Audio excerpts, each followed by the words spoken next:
E eu sempre acho que o barco é que me constrói. Eu nunca achei que as pessoas constroem os barcos.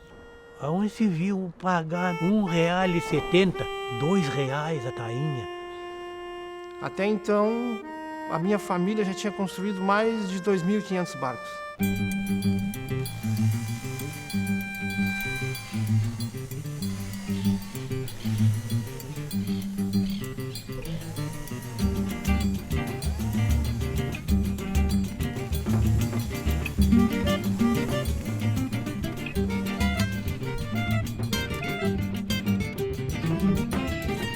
A canoa subia as ondas em velocidade, saía inteirinha no ar, enterrava quase 1,5 m dentro d'água, e aí dava para ver na prática que cada milímetro, cada ângulo, cada centímetro dessa bordadura tinha uma função.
Pescador tem muita história, né? Diz que pescador e caçador diz que tem uma classe que mente. Mas eu, graças a Deus, nunca menti na vida e tenho pavor da pessoa que mente.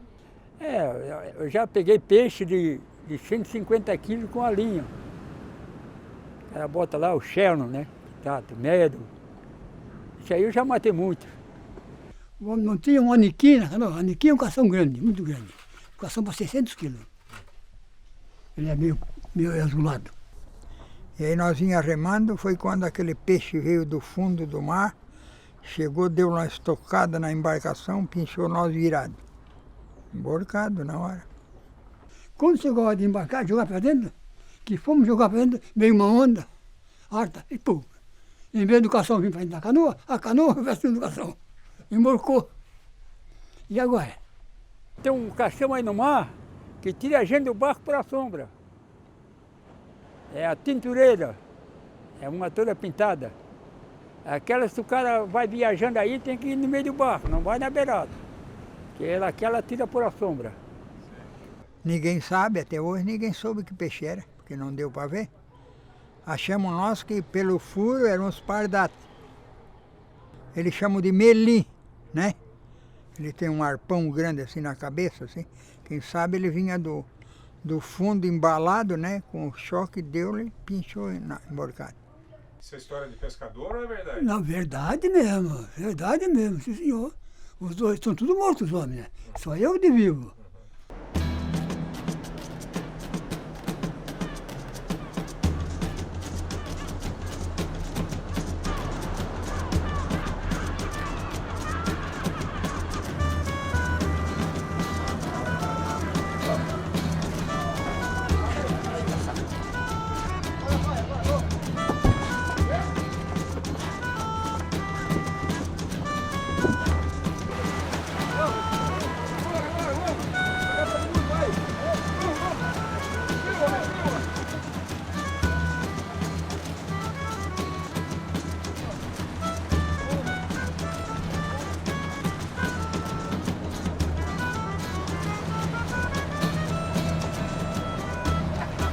A construção da sociedade, ela passa pela criação narrativa, dos mitos, né, da constituição de histórias, sejam elas religiosas ou não, parte das narrativas.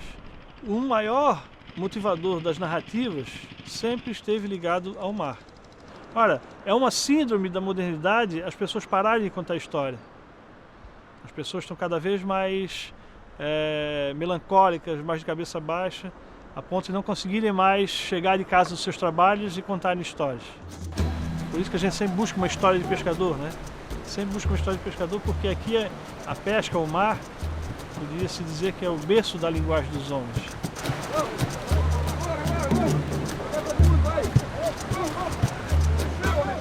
Era um dia de vento favorável, o mar um pouco forte. Eu estava nos últimos dias para concluir a travessia, estava cada vez mais ansioso. Eu estava distraindo, remando no meio das ondas, e eu achei estranho esses golfinhos que não tinham bico. Até que eu percebi que não eram golfinhos, eram mamíferos também, eram filhotes de baleia. E aí eu fiquei me divertindo, vendo o movimento deles. Na média, eles andavam na mesma direção que a minha, isso também eu não sabia na época, que eu estava seguindo uma rota com um trânsito bastante regular de baleias nessa época. E de repente eu percebi que esses baleatos, né, esses filhotes de baleia, não estavam sozinhos. Quer dizer, quando eu estava na crista de uma onda, eu percebi que havia um entorno de baleias formando um enorme círculo, que eram as mães. Quer dizer, aí eu entendi que esses pequenos filhotes estavam sendo vigiados. E foi aí que eu batizei esse dia, esse evento de o dia da creche das baleias. Eu estava no meio de uma creche e aí eu fiquei nervoso. Mas foi um dia bem emocionante. Eu saí com todo o cuidado para fora da creche. Ficou na memória e eu acabei registrando no livro. Se não fosse o oceano, o mar, as navegações, hoje nós não estaríamos aqui falando a respeito disso.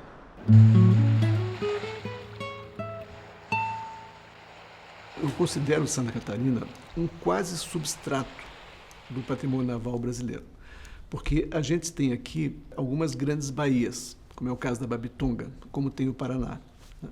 Nós temos algumas lagoas importantes, como Santo Antônio e Maruí, exemplo do que acontece em Alagoas ou Rio Grande do Sul. E nós temos um litoral recortado, como é o do norte de São Paulo ou sul do Rio de Janeiro.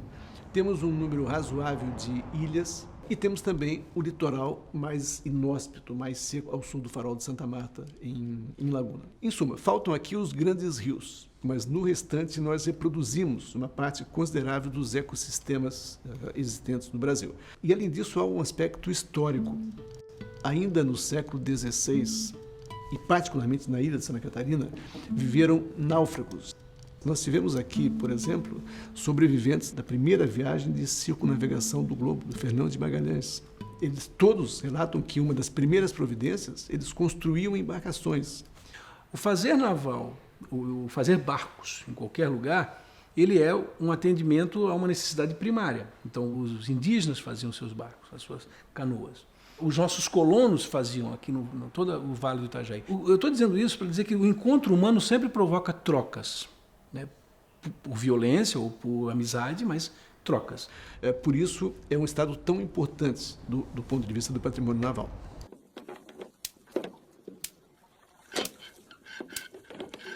A baleeira se começa pela quilha. A baleeira se começa pela quilha. Se faz a quilha, se faz o rebaixo da quilha do lado, para que a tábua encaixe, né? Depois faz as duas rodas, roda de proa e roda de popa. O ponto mais crítico da baleeira é quando a gente está encavernando, porque ali ela não pode desregular, né? Tem que ficar com o bojo certo, né? Que a baleeira é uma embarcação que não tem nada em esquadro, é toda torta. Tudo quanto é madeira que você serra é torta.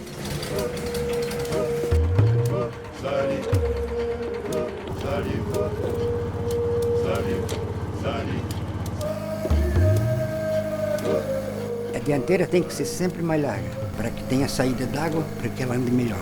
A traseira sempre é mais fina. O exemplo é o peixe, né? O peixe é largo na frente e a cauda fina, né? Então a baleeira... Para correr mais. A baleeira tem esse estilo de construção.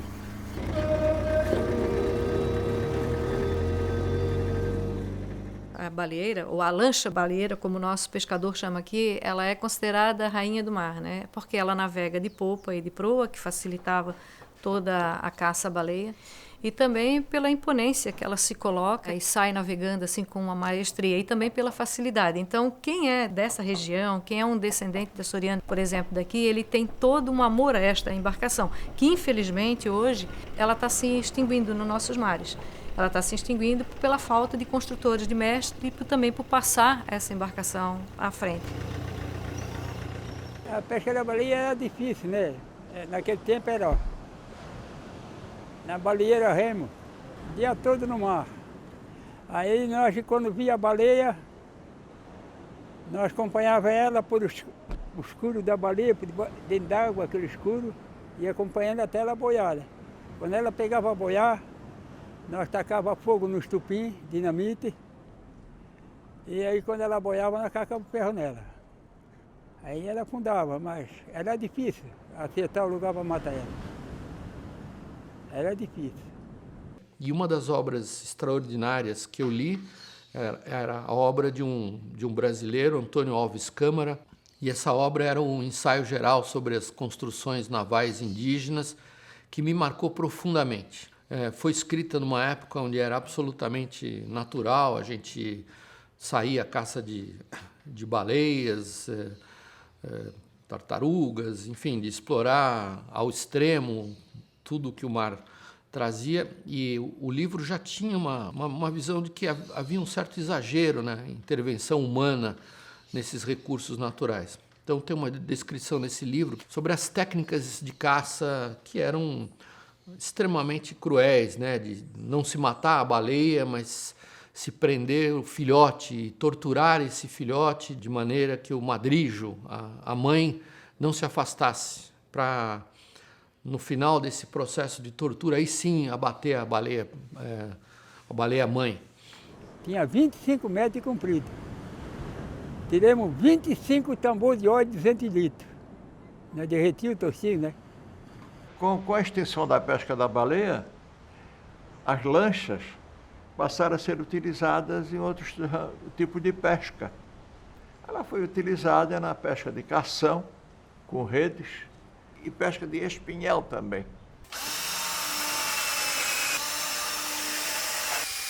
A baleeira é uma embarcação boa no mar. Ela é firme, né? Ela traz segurança para a gente. É diferente das outras embarcações pequenas, que são bandoleiras, coisas. A baleeira não. A baleeira ela segue o mar, né? Porque o casco dela é redondo, não é isso? Essa é a questão da baleeira. Aqui tem baleeiras de vários lugares. À esquerda é uma baleeira fabricada em Florianópolis. As cavernas são de madeira cozida. São madeiras, então, muito delgadas, que eram flexionadas com calor. A Brigadeira é um barco mais antigo. É uma das poucas baleeiras de casco liso que a gente tem ainda no Brasil. E aqui ao fundo, a estrutura da última baleeira construída pelo mestre Alessio, no Ribeirão da Ilha. Ele usava uma terceira técnica, que era buscar pranchas de madeira, onde ele adaptava as cavernas à direção das fibras, para que elas se tornassem mais resistentes. O mestre Alessio, ele não foi só uma pessoa que aprendeu com o pai, que tinha aprendido com o avô a fazer as baleiras. Como os grandes mestres, eles não foram apenas repetidores de fórmulas. Eles ajudaram a fazer evoluir as embarcações.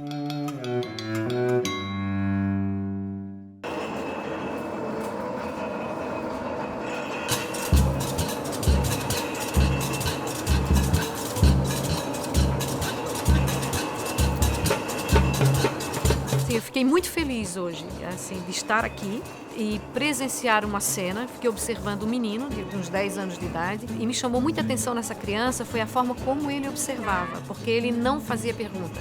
Era o olhar dele que me chamava a atenção. Então eu vi no olhar dessa criança hoje aqui, e já pedi até ao mestre Eduardo que incentive isso, vi o futuro. Por exemplo, se nós temos um último construtor de embarcação aqui em Biguaçu, mas eu vi no olho dessa criança o compromisso dele de querer aprender e de querer levar esse saber. Então cabe a nós incentivarmos isso. É nessa criança que a gente tem que apostar o futuro.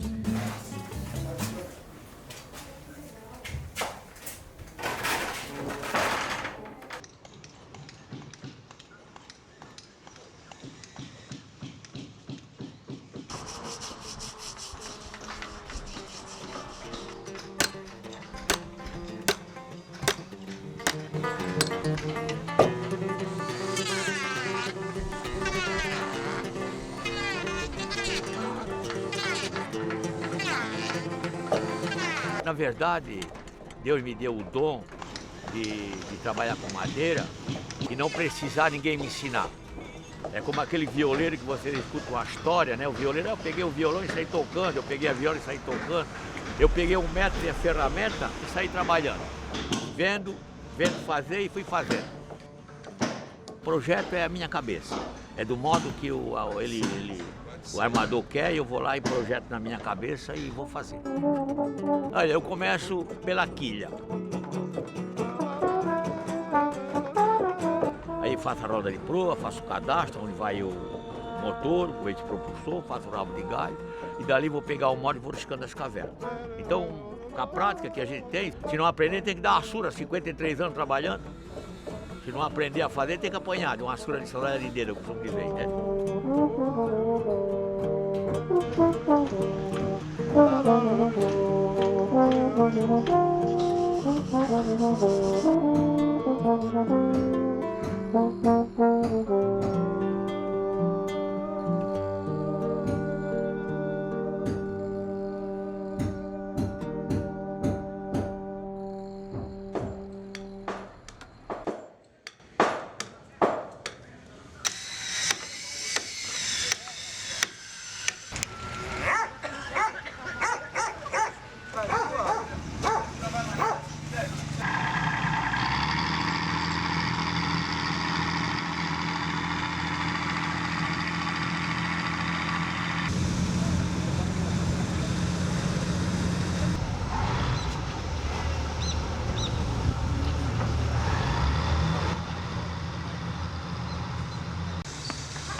Seu Salvador?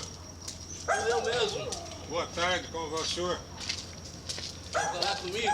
Isso. Se eu souber explicar. Ah, como vai? Tudo bom? Tudo. O seu Salvador é um amigo de longa data já, tenho um grande carinho por ele. Também era um navegador, consultor naval e uma pessoa de um astral fantástico. Aos anos eu comecei de idade de aprendiz, de 13 anos, estudando e aprendendo. Hoje, mês que vem, dia 17, eu faço 89 anos. O filho, ele começou comigo, já desde pequeno, na hora de folga, sempre construindo.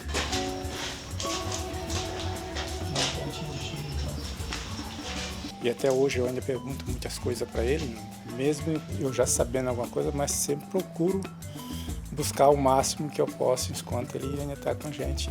Inicia aqui, essa parte de baixo. Depois faz a proa, talhamar, como se chama, a popa.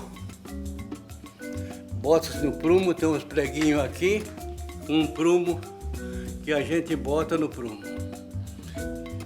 Aí a gente bota a caverna mestra, a do centro. Geralmente aqui na nossa gira nós chamamos espelho de popa. Então tem esta linha no meio, aqui no centro, para a gente fazer as partes todas iguais.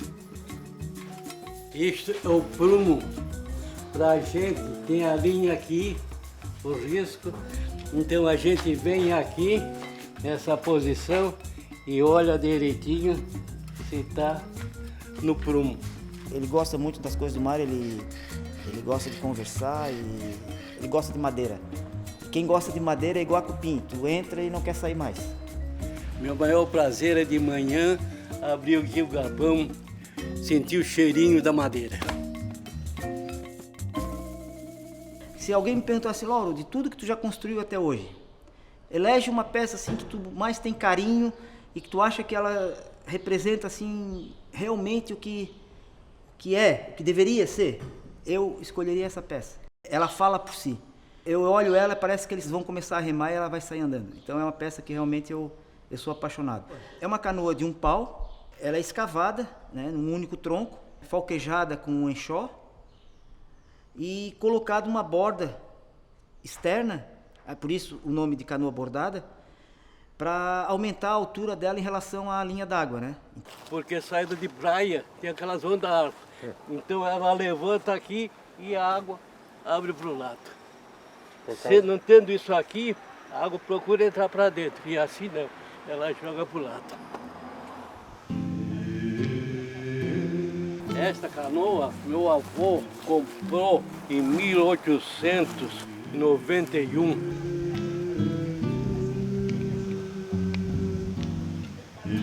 Quando ele comprou esta canoa, já era velha. Ela já passa de 200 anos. O nome dela, na época, era Dona Branca. Quando ele deu de presente para mim, eu mudei o nome das duas filhas dele, da senhora minha mãe e da irmãzinha dela que morreu em pequenininha. Então se chama Ana Rosa. A Ana Rosa é uma canoa bordada e foi uma das primeiras a pescar no farol de Santa Marta.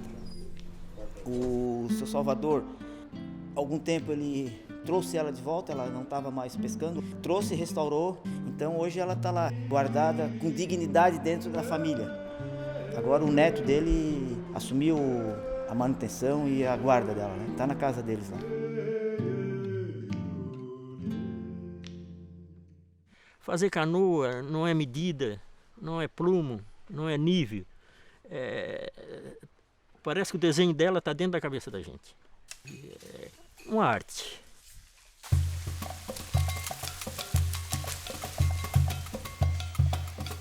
A gente não usa bem dizer medida nenhuma. A prática da gente já é tanta, de tantos anos que trabalhou, que eu chego no mato, eu vejo uma madeira, não preciso eu medir para ver o tamanho que dá. Eu olhei assim para ela, essa dá 80, essa dá 1 metro, essa não precisa medir. E também já sabe qual é o lado que vai fazer a boca, porque isso é o mais importante da canoa. É o lado que a gente vai fazer a boca e os bojos. Então essa é o mais importante, que a gente tem que ter o conhecimento mais é ali. Às vezes tem que dar uma viradinha para um lado, uma viradinha para o outro, e é para botar ela bem na posição. Porque você sabe que madeira nunca é igual de baixo até em cima, né? Ela sempre tem umas curvas, umas falhas.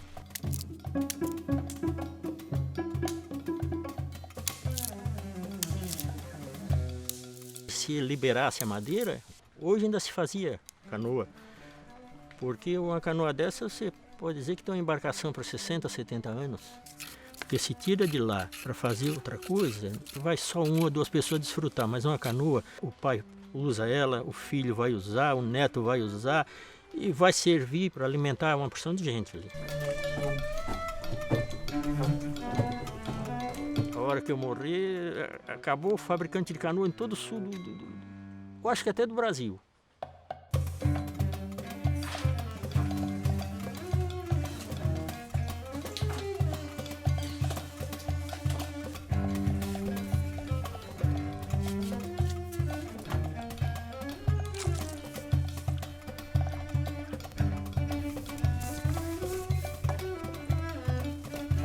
Santa Catarina é um estado interessante nesse aspecto da cultura náutica e das embarcações, porque elas tiveram 2 influências. A influência externa, através dos açorianos, depois europeus, e também tem uma influência muito forte local, dos habitantes originais, no feitio das suas embarcações.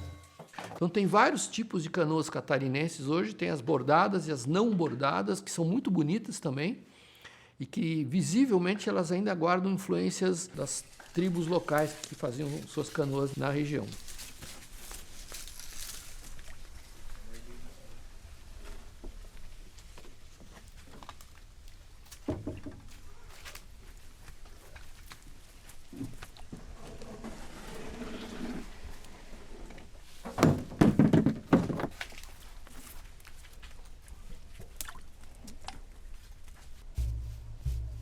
Eu tenho um bocado de filho, de neto, de primo. Ninguém se interessou de ajudar a fazer uma canoa. Ninguém quis fazer. É decente, né? Porque... Olha, eu conheci o seu Caldeira quando cheguei aqui em 1970. E ele era um dos canoeiros. Tinha ele e mais um outro aí, o seu Jorge. E ninguém me ensinou. Eu vi um cunhado meu fazer uma canoa. Mas eu não peguei no machado, não peguei em chão, não peguei em nada. Só vi ele fazer. Aí, botei na cabeça aqui. Um dia eu fazia uma canoa.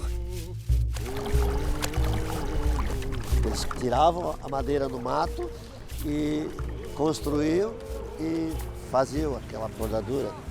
Eles eram bons canoeiros aqui. Só que os filhos não levaram isso na frente, né? Está se acabando. Hoje, se você precisar de uma canoa aí, não tem nem como tirar mais um pau no mato, né? Não pode.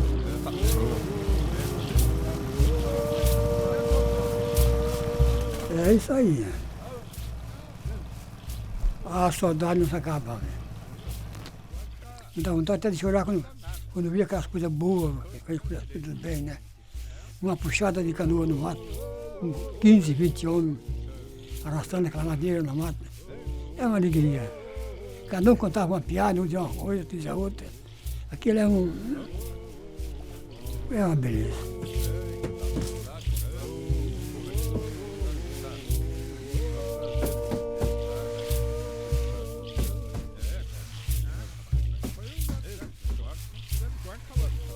Tudo acabou, tudo se acaba, né?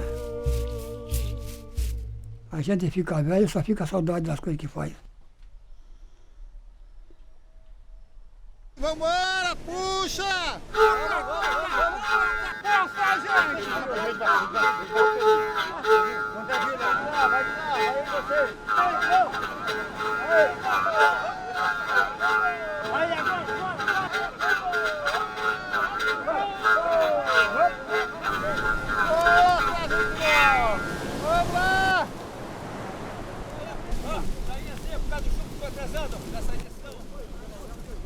Tainha de 3 quilos.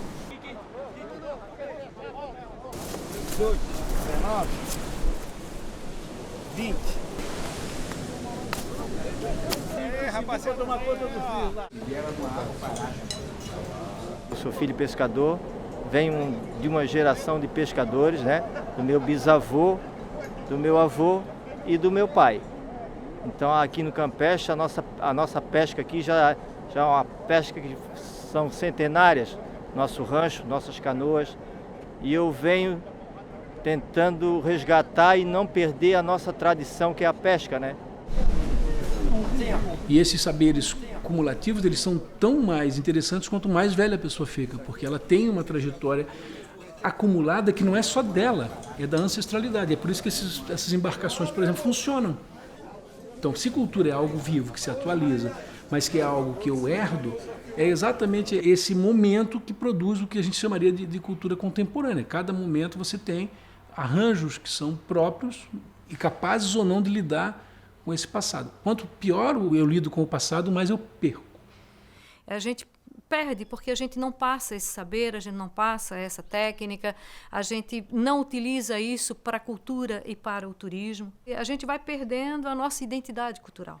Olha, hoje da pesca, na nossa comunidade, ninguém vive da pesca mais.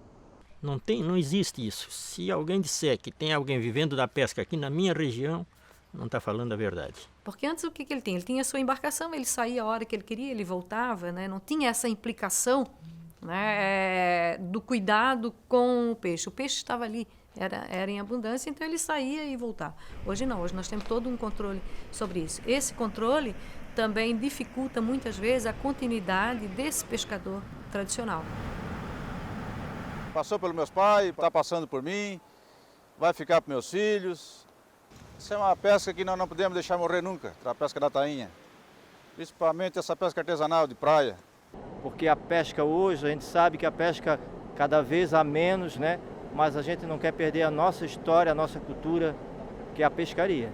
Então nós temos que ter, sim, políticas públicas no nosso país voltado para esse cuidado, porque só tendo esse cuidado com esses pescadores ribeirinhos e dando voz e voto, empoderamento a ele, com a sua embarcação no mar, que nós vamos ter certamente a continuidade dessa identidade, desse saber e desses fazeres, porque senão vamos perder. E o prazo é muito curto.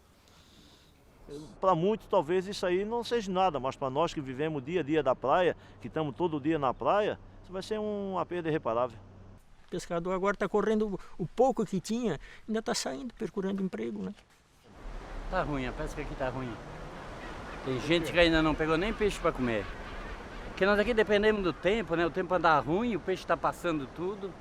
Já estamos chegando para o final. E temos aí atucanado aí, ó, vocês vejam aí, ó. Sacrifício, vai elaborar a embarcação. Não tá fácil. Como é que a gente vai fabricar um barco se não tem para quem vender? A partir do momento que o senhor pode matar o peixe, jogar fora para não trazer, para não ser multado, matar pode, não pode vender, comercializar. Porque o peixe caiu na rede e morreu. Só que tem aqueles peixes que não pode trazer, que o IBAMA multa. Aí o pescador joga fora, então aquele peixe vai apodrecer. Então o IBAMA apodreceu a pesca. Aí fica difícil. Defesa na época errada. O defeso talvez tenha que ser uma coisa estabelecida a partir de um momento novo de encontro, de audição, de pesquisa com essas comunidades. Quando há a produção, é parado. Por causa da pesquisa. Segundo a pesquisa do IBAMA, é nesse período que é a reprodução, né? Eles acham, né? Mas a gente acha que está errado, porque geralmente quando fecha a pesca é a época que o camarão está bem grave. Mas ele libera na hora do bagaço, do filhinho, é liberado. Na época da criação, está destruindo a criação, vai ter camarão amanhã como? Não dá para virar as costas e dizer que a academia impera sobre a experiência empírica desses homens, né? A pesquisa é algo que precisa de constância, de atualização.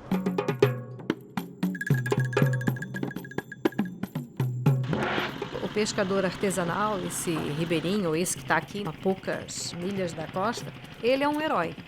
Né? Porque conviver realmente com esses grandes barcos, com essas grandes indústrias, né? Com esses grandes empresários, é humanamente impossível. Mas esse pescador da nossa costa, ele também faz parte desse equilíbrio. Ele cuida daquela parte daquela paisagem, ele tem uma alimentação mais saudável, porque ele vai ali, pega o peixe e distribui esse peixe vendendo, né? Ou vendendo ou distribuindo esse peixe, tem uma qualidade de vida muito superior. Ô Flavinho, bate aqui. Esse é pra ti? É. Que de repente pode vir uma caixinha, ou até nada. Outubro, novembro, não mata bem. Esses dias tiramos 11 caixas de peixe. Aquela ali, que é a cavala, a sororoca.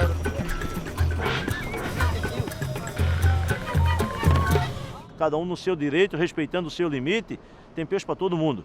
Todo mundo tem que pescar. Porque são duas coisas muito diferentes, a pesca industrial e a pesca artesanal. E nós podemos conviver amplamente com esse equilíbrio. É só nós querermos. Para fazermos isso, nós temos que ter uma política pública de entendimento para isso. Não proibir sempre o pescador de ir ali. Ele está acostumado a pescar, ele sabe fazer daquele jeito, ele não mata além da conta. Claro, porque ele já tem o defeso do tempo, né? Que permite ele trabalhar só 15 dias no mês. E nem todo dia dá para ele se sair ao mar. Agora, deu uma semanada que não pescou ninguém, né? Mar grosso, tal, vento. O defeso já há alguns anos vem acontecendo natural. Esse peixe que vai para o canal de fora já é um defeso. Ninguém captura ele. Fica 3 meses ganhando um salário por mês. O que é que vai dar um salário para um pescador? Mas o pescador, o salário mínimo, ele faz num dia que ele possa trabalhar.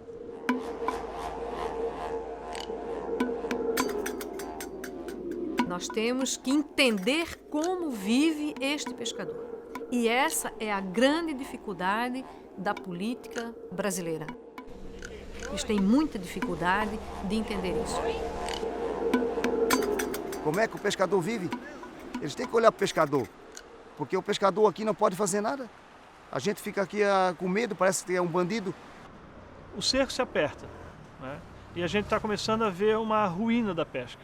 A gente está cada vez pescando menos, muita gente indo para a pesca por uma questão de sobrevivência, com poucos recursos, pouco estímulo, com muita restrição do uso de materiais, da madeira, defesos. No entanto, sem uma política de conhecimento séria. Quer dizer, a gente não tem dados sobre qual é o nosso estoque de pescado. Se a gente não tiver um olhar para isso, nós só temos perda numa sociedade. E isso se chama desenvolvimento. Que desenvolvimento é esse? Seria essa a ideia de um país moderno, né, onde esses segmentos econômicos estão encontrando sempre um beco sem saída, uma impossibilidade de desenvolver, de criar, né, novas alternativas. A gente ainda não aprendeu a entender a importância da pesca artesanal e com isso a gente está abrindo espaço para a pesca industrial em larga escala, feita por embarcações que vêm de fora. Então o que vai acontecer? Nós vamos gerar um outro bolsão de pobreza dentro de uma comunidade que vivia até então saudável, subsistente, conseguindo se sustentar, criar suas famílias, educar filhos, gerar herdeiros da tradição.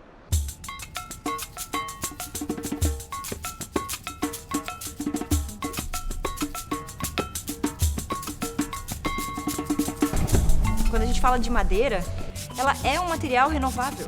Por exemplo, o mogno, hoje o uso dela no Brasil é proibido.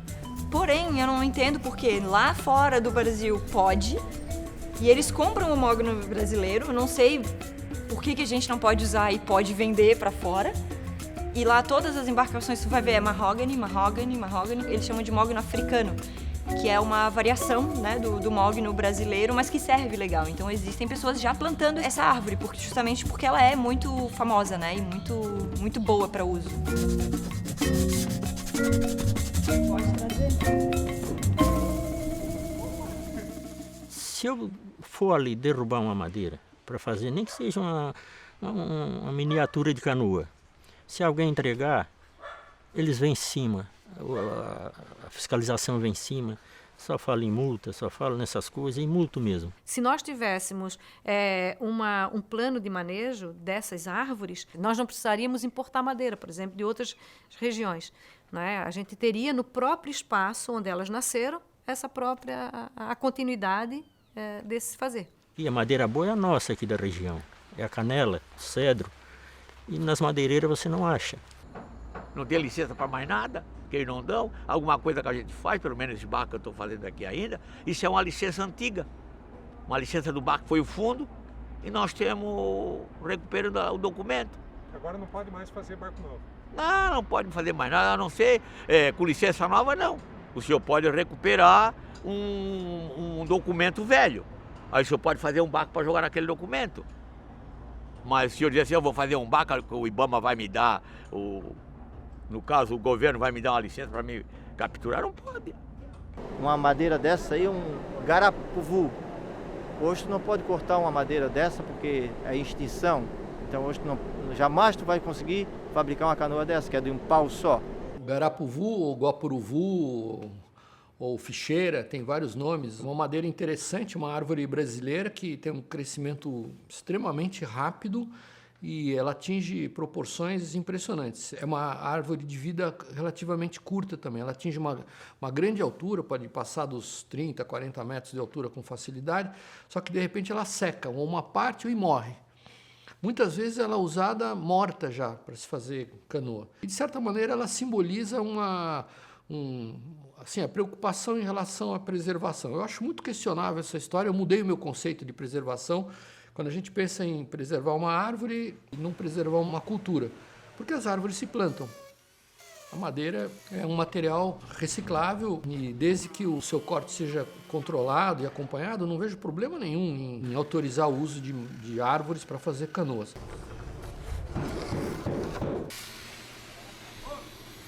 Tem muita madeira aí para nós usar, muita. É só usar com consciência, entendeu? Porque os caras de mato lá, quantos barcos de pesca eles não botam no chão para fazer um pasto, né? Nós não podemos enquadrar, por exemplo, um mestre detentor de conhecimento ser enquadrado nessa lei ambiental que proíbe a retirada de árvore, inclusive por eles. Porque não é o consultor naval, não é o mestre ribeirinho que fez o desmatamento, que acabou com a madeira nativa. Tá? Ele sabe, o mestre ele tem interesse de preservar, porque ele sabia que era dali que ele ia tirar a embarcação dele. Então, cada árvore que ele ia tirar, ele tinha mês, ano, hora e a forma como era tirada do mato. Né? Então, diferente de hoje, que vai lá com aquelas grandes máquinas com corrente, que eles vão lá, arrebentam tudo, baixam tudo. Daí a fazenda destrói muito mais do que nós. Porque nós daqui 40 anos, 50 anos, ele tá lá de novo. E o fazendeiro não. O fazendeiro arrancou tudo. Não brota mais, né? Eu acho que a vida no mar, ela tem algumas características interessantes de quem depende do mar para sobreviver, de quem navega, de quem se move sobre a água. A primeira característica é um certo desprendimento, porque existe essa noção o tempo inteiro de que em minutos você perde o que levou uma vida para construir. Existe uma noção do que é provisório, passageiro, efêmero. Existe ao mesmo tempo um grande respeito por uma força muito maior, que é a força do meio, da natureza. Existe uma outra característica interessante. O barco, ele sintetiza todas as formas de conhecimento humano. A gente acaba colocando dentro do barco os materiais, os modos de fazer, a atividade econômica, a cultura.